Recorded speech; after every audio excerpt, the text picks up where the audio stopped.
Olive found herself in the middle of a huge, dusty arena. Tall marble columns and ornate shields decorated the walls, above which sat crowds of cheering people. Geg, I wonder who this lot are here to see. Just then, a glum-looking donkey approached her, pulling an old wooden chariot behind him. Oh, hello, I'm Olive. This place is huge. Yes, it's huge, Olive.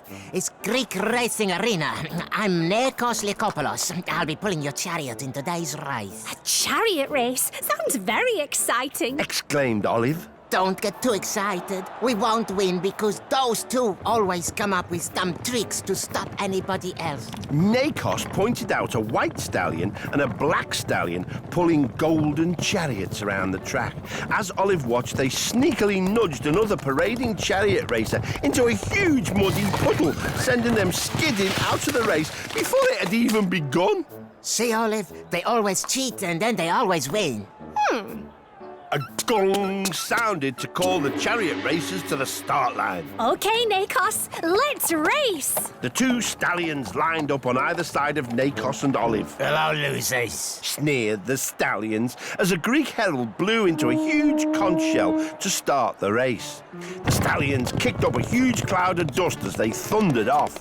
But as the dust cleared, Olive and Nikos were still on the starting line. What's happening, Olive? I'm running, but we're not moving. Olive looked around and saw that their chariot had been tied to one of the Greek columns with some rope. But Geg, those cheating stallions have done it again. She quickly pecked the rope in two, sending her and Nikos whizzing off after the other chariots. Hey, well done, Olive. Go get him, Nikos. Nikos galloped as fast as he could, and soon they were catching up with the two stallions. Olive twisted the rope into a lasso and threw it over the back of the white stallion's chariot. Bullseye. Then she threw the other end over a tall Greek statue. The rope snapped tight, and the white stallion was pulled out of the race.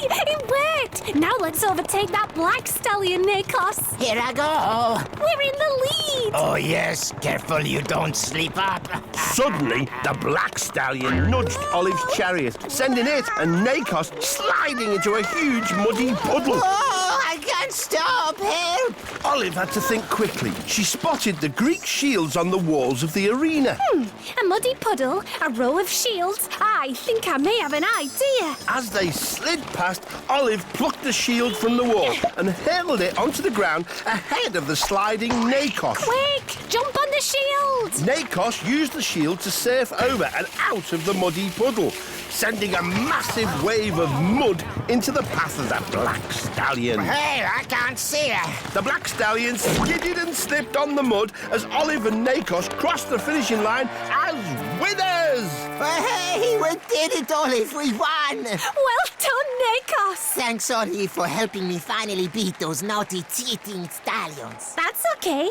That'll teach them for horsing around. They both laughed, and as they did, Olive realised it was time to go. Typical Olive, daydreaming again. Said her mum. Geg, actually, I helped a donkey win a chariot race. Your head's been in the sand too long, dear. Said Olive's dad. Her little brother laughed. But Olive wasn't listening. She was already dreaming of her next big adventure. Olive the Ostrich! Olive found herself sitting on the bank of a fast-flowing river near a big waterfall. A delicious picnic was laid out with sandwiches, cakes, sausages and a bottle of lemonade. Oh, I suppose this picnic must be for me. There's no one else around. As she began to tuck in, she saw a big silver fish swim past, fighting its way upstream against the flow of the river. Oh, that fish is having to swim really hard. Suddenly, the fish flicked its tail and leapt out of the water. It soared through the air and landed with a plop right at the top of the waterfall. Geg, that was a pretty impressive leap. Almost immediately, 3 more fish did the same thing. Splish, splash, splosh. I wish I could jump that high. Just then, a little voice piped up from the river. Keep going. Gotcha. Keep going. A much smaller fish was struggling up the river, but try as it might, it kept getting pushed back by the fast-flowing water. Oh, dear.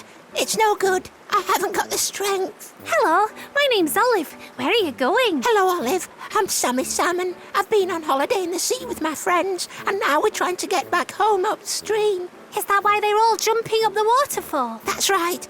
But I'm not as big and strong as the others. I don't think I can make it. Maybe I can help.